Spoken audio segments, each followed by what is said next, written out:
I don't know. Oh, you nailed it. I had no idea. And on this month's episode of the Closing Time podcast with Jimmy B and Annie O, we are going to talk about the little white lies that we may tell our clients.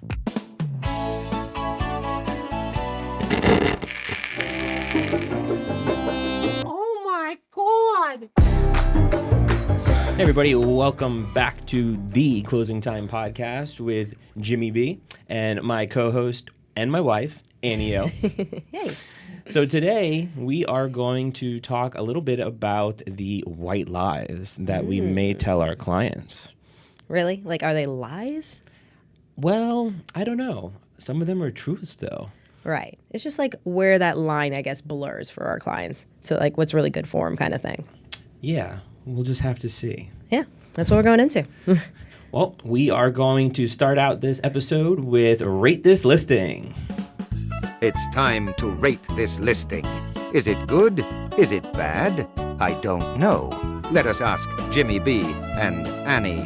Oh.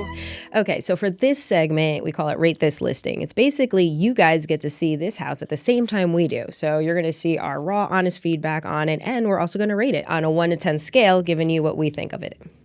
Okay, 1 bed, 2 baths. 1 bed, 2 bath, 1,500. Okay, that's Decent size. It's interesting already. At least not a studio. Look at the yard space. I love it. I dig it. And like, look, floor to ceiling windows, like. Is it a tiny house? Yeah. It's a container.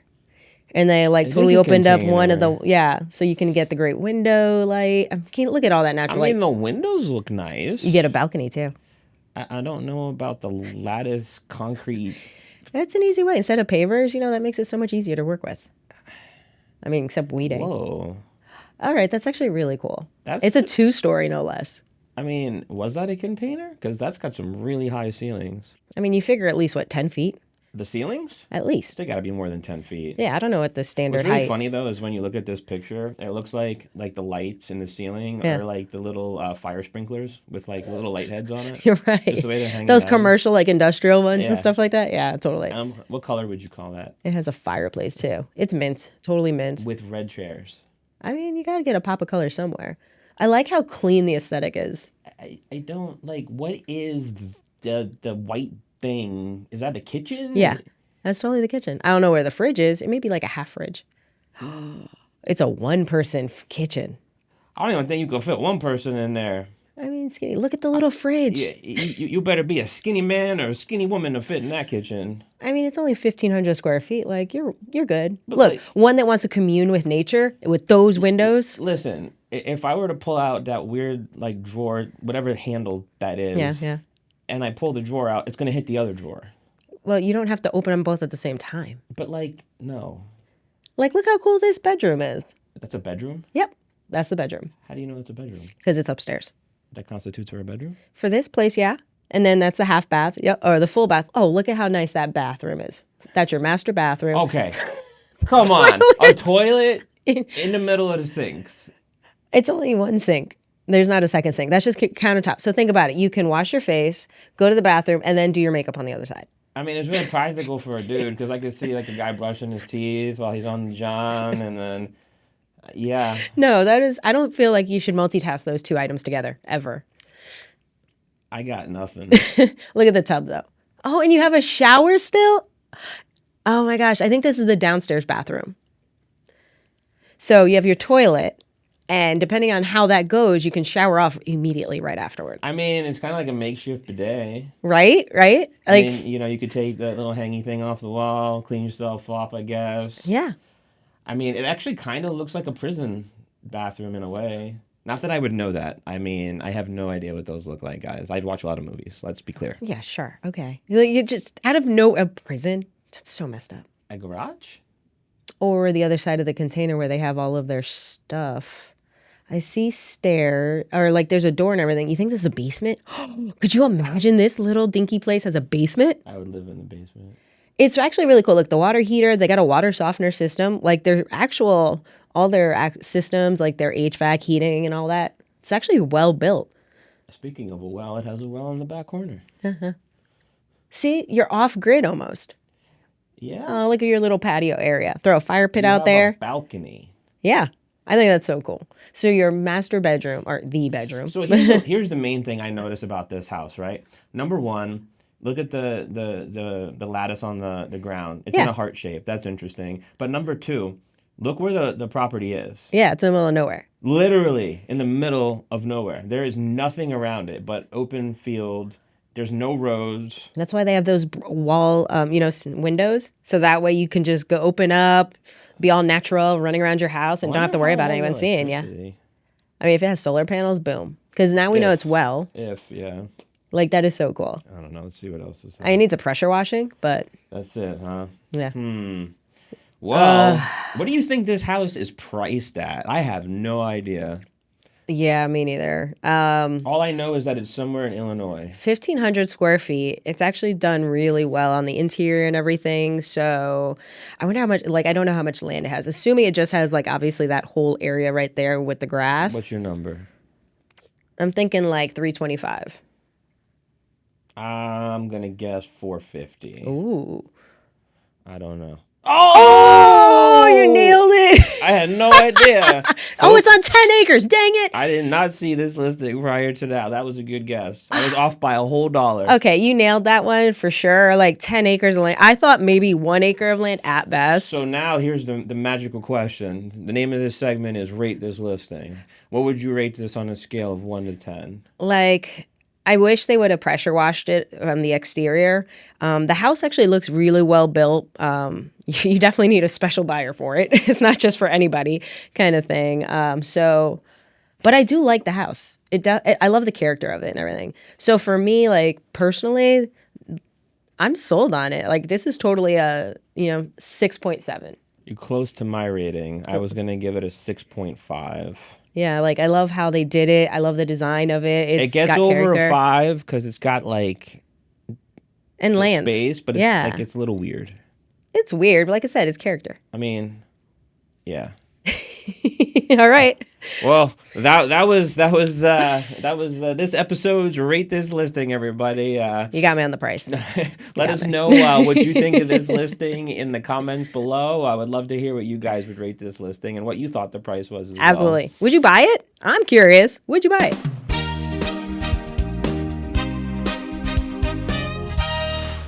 All right, so now on this segment of our show, we're going to talk about lies we tell our clients. Come on, we but don't with lie. love. We don't Is that a good heart? lie. I don't know how to do those. I did it wrong. Dude, there's so many different. I just learned that this is a heart now. What? This is a heart? Yeah. No. You got to put your finger and your thumb together like that, or yeah. See, so how they cross, that's a heart. Right. So lies we tell our clients, but with a little love. Yeah.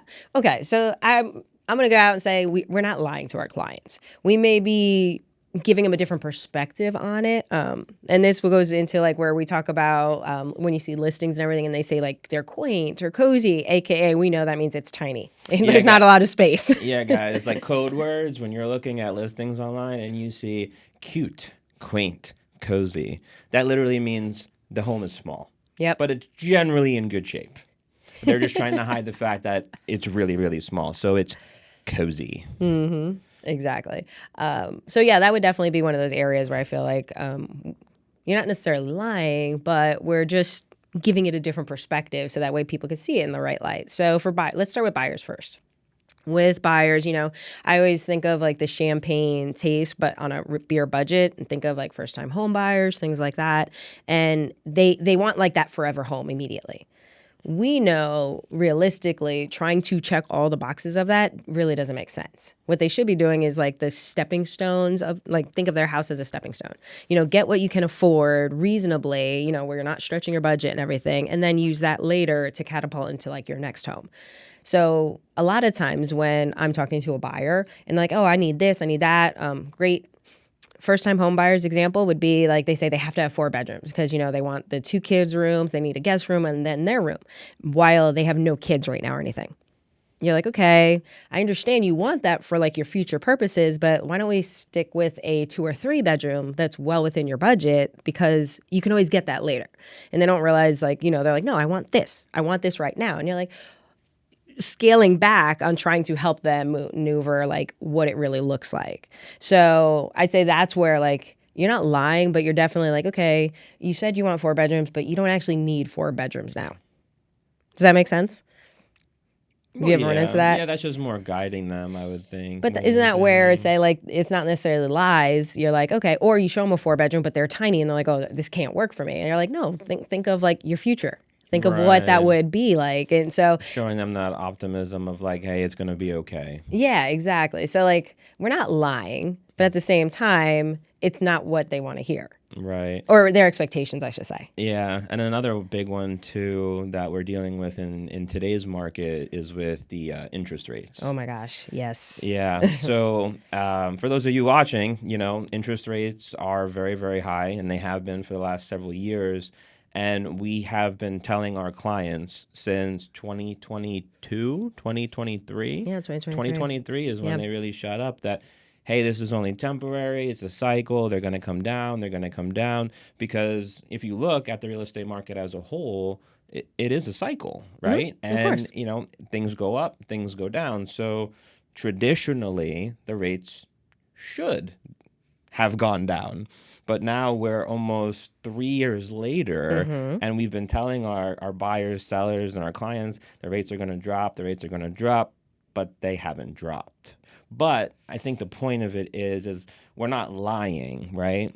We're telling them based off of our expertise and knowledge and the history of real estate what's truly supposed to happen, even though it's not happening. Right. And then the other part of it is a lot of times, buyers think that we're selling them on it by saying, now is a great time to buy. Oh, that one. We literally can spin that statement on anything, because truly anytime you can buy real estate, it is a great time to buy, because it is one of the greatest investments that you can have.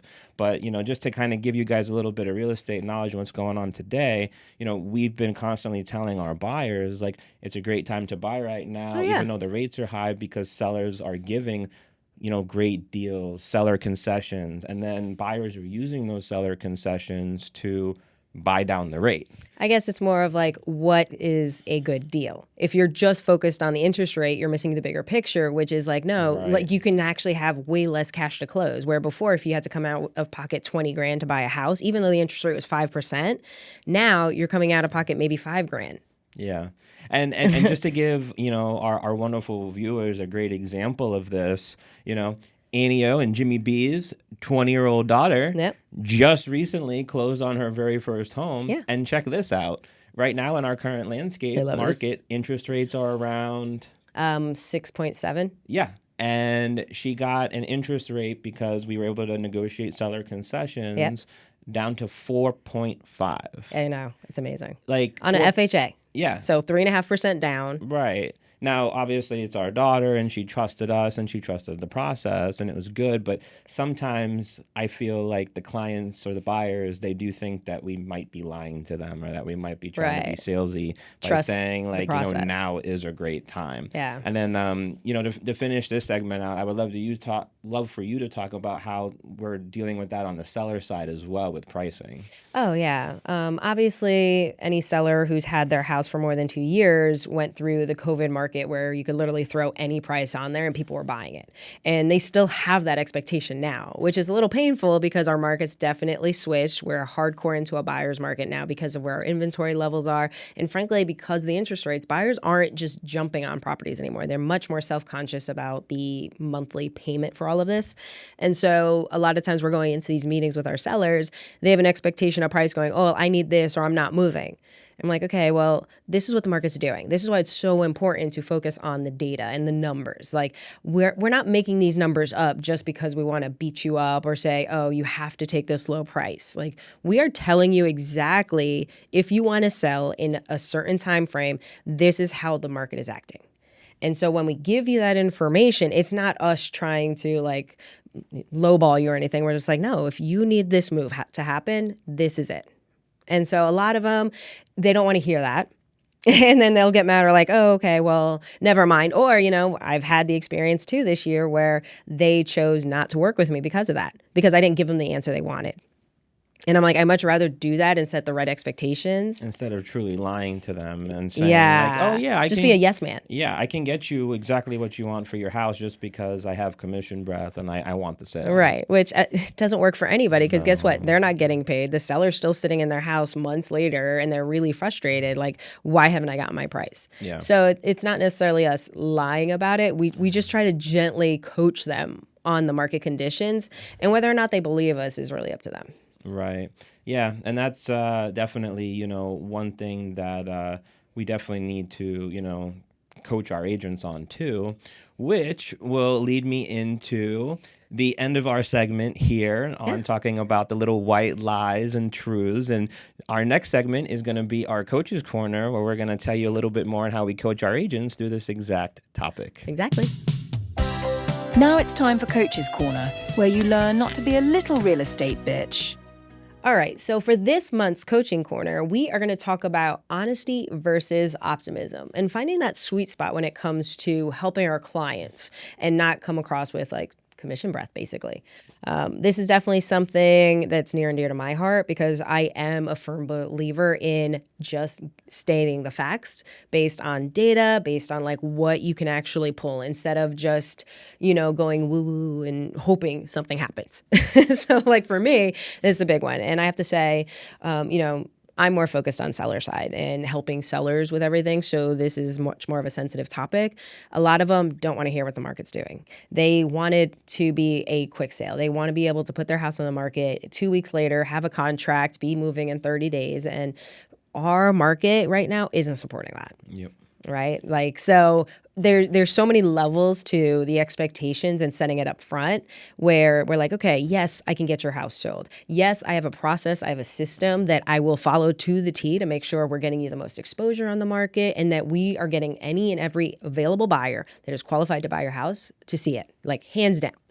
The things I can't control is like how quickly that's going to come about. Yep. So like being able to tell a seller that nicely, it's like, hey, this is what we're doing. But we do go off of like the trends. And one of the biggest parts I'd say when it comes to the honesty is like, don't sugarcoat or look at trends from a year ago.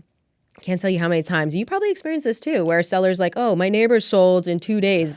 And it was a year ago. Yeah. I mean, my real talk to our viewers watching this podcast and listening to it. I had a rough year last year. Like no joke when it came to listing properties. I pride myself on being able to price property very, very well. I've always been pretty good at it. This past year, honestly, kicked me in the nuts. I had a couple people that were near and dear to me that I tried to sell their house, and I looked at all the data, and based off the data that I saw, I was honest, and I really thought that I could sell the properties because there was more than one for certain prices. And I think where I learned now was I wasn't lying, but I was overly optimistic, right? And I really wanted to get the seller what they wanted, but at the end of the day, the market just wasn't having it. And, we listed it for a price that was even higher than what the seller wanted because I really thought we could get it. And then price drop after price drop after disappointment after price drop. And, you're just looking at the market and it has completely changed, right? Yeah. And then that was at the beginning of the year. And then towards the end of the year, I had another one where it was the same thing. The seller wanted to list for a certain price, and then at the last minute, he's like, "Hey, can we go a little bit higher?" And I was like, "Well, yeah, absolutely." No. Like normally, I'm like, But "No," I mean, but I was like, "Hey, this is what the market. It looks good. It We looks should good. be okay. Yeah, we should be fine." And then unfortunately, like it did not work out, and I was not able to sell either of those homes. So then the question I have for you is like, okay, you felt good based on what the data was telling you, but then the market started shifting and, it pivoted. Like, how did you communicate that with the sellers? So one, like they weren't mad at you, but also like all of a sudden the dynamics were changing. Truthfully, just presenting them the facts and the data. Like the Like one, that. like so the one thing I would say, to the agents that are watching this is, you want to stay in communication with your seller. 100%. You want to be constantly, at least once a week, be looking at the market data, what's going on in the market, what Absolutely. new listings are your competition, what listings, were competition that may have went under contract and Or yours expired. didn't, or expired, didn't sell, or maybe they gave up and they decided to rent. Yep. But I think whether you're working with a buyer or a seller, communication is key, especially when things aren't going that way. Hands down. Leaving someone just in the dark and then them having to reach out to you to find out what's going on, Yes. that is a killer. That is one of the worst things. It's going to make it so they're not going to want to refer you business in the future. So for me, in those situations, they were both tough, but I tried my best to just stay in constant communication with those sellers and just let them know, like, hey, this is what's going on. It's not what we predicted, but it is what it is. Like, this is what's going on. But then being truthful and honest with them and not sugarcoating it. Right. And saying, like, oh, it's going to sell. It's going to be fine. Just extend the listing another 6 months or, whatever the case may be. And, when the interest rates drop, your house will sell. Well, we can't really promise that. Of course. So and the interest rates didn't drop ever during this year. No, they didn't. It actually went up in certain cases. Right. So you're just sitting there like, okay. Yeah. So, to those agents watching this, when you are working with a seller, you need to be brutally honest with them. Don't sugarcoat things, especially with pricing and how much you think you can get for their property. Like, look at the facts, look at the data, and remember, you're doing this not to list the home. You're doing it to sell the home. Sell the house. Because that's what they need. Yeah. And then the other part of this that I wanted to touch on too is just a little bit on the buyer side. Oh, yeah.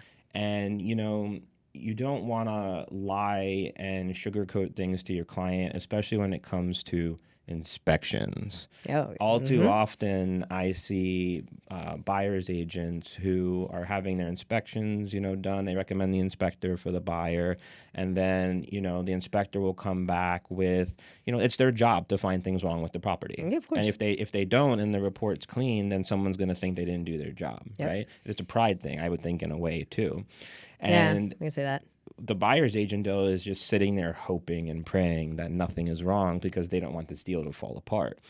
So what I've seen agents fall in the trap of, which you definitely don't want to do, agents, is they'll get these inspection reports back and they'll say, oh, well, it's not that big of a deal.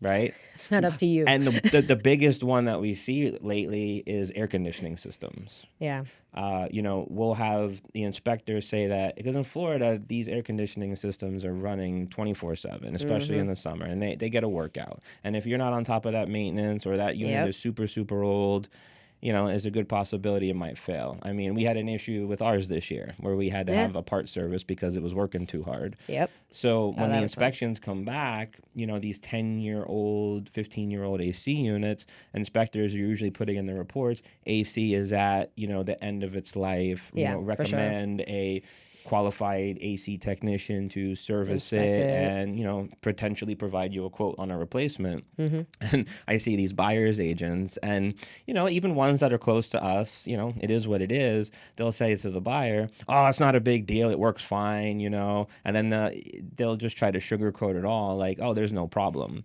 Well, what's going to happen now is you convince the buyer of that, right? You told that little white lie because you wanted to get that commission check.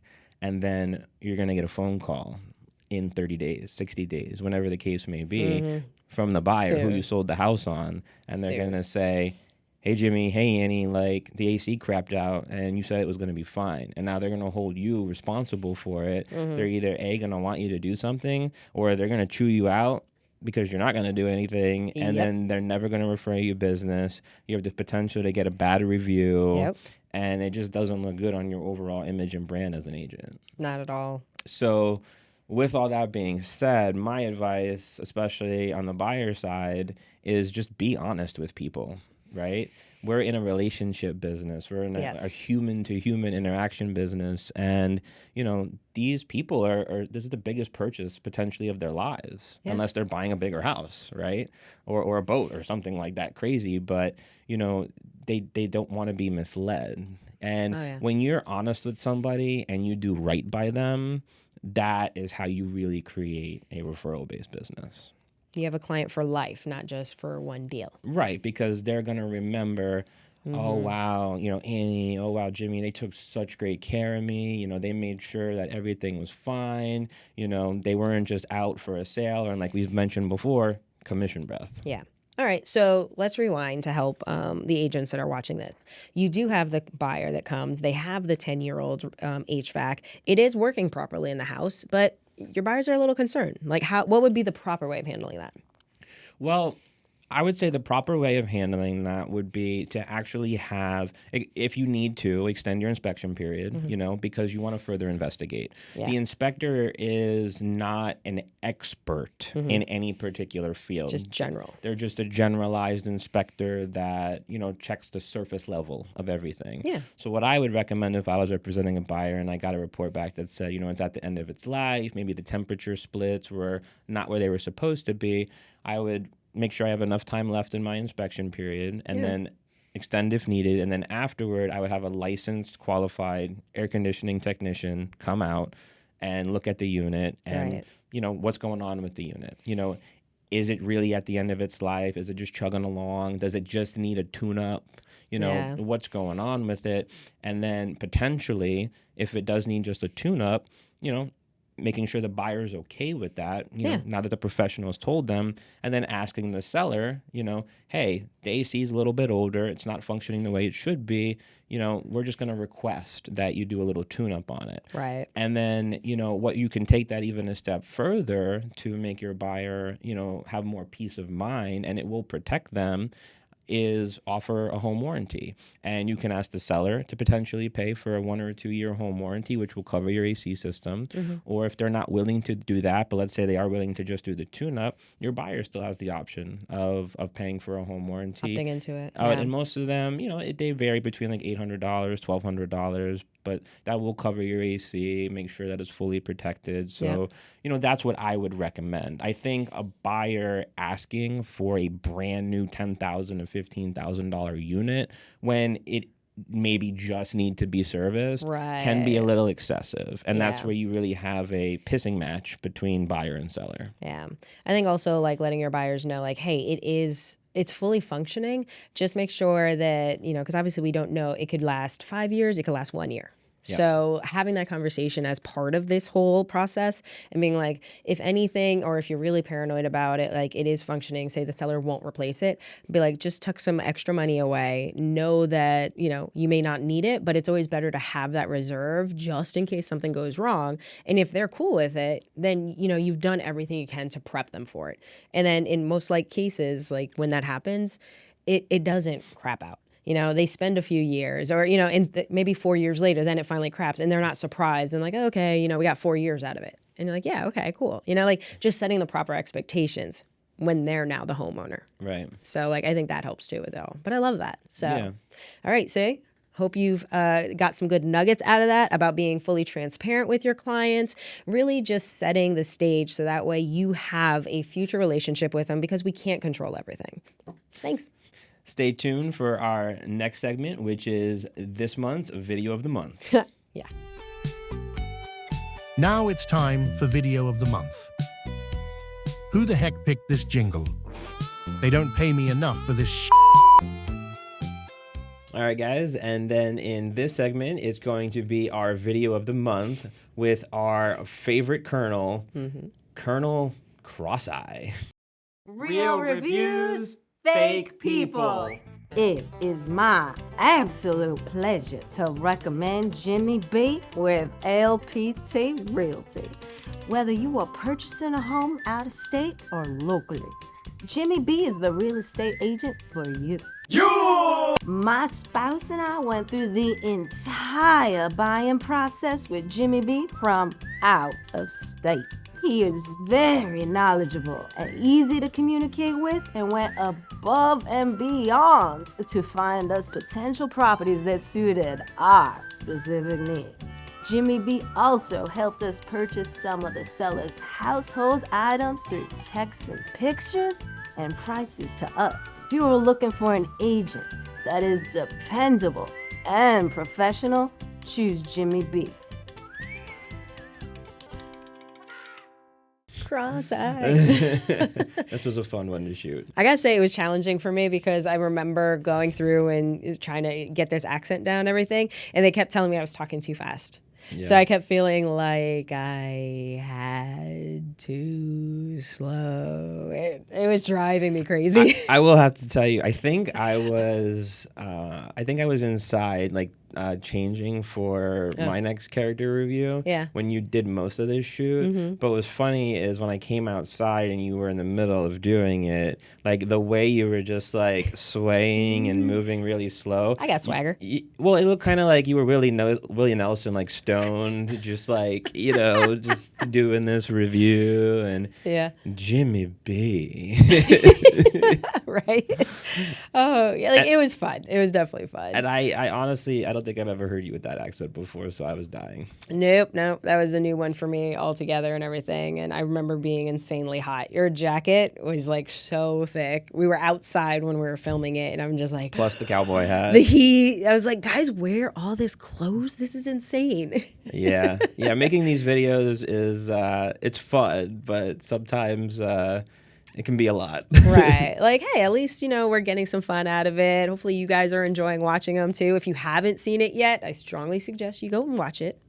It was some of my finest work ever.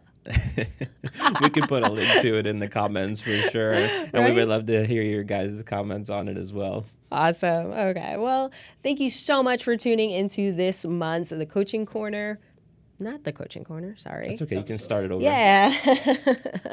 All right. We so appreciate you guys watching and staying tuned with the Closing Time podcast with Jimmy B and Annie O. Hope you got some nuggets out of this, especially about, the white lies versus being too optimistic and like how to balance setting the right expectations. Wouldn't you say?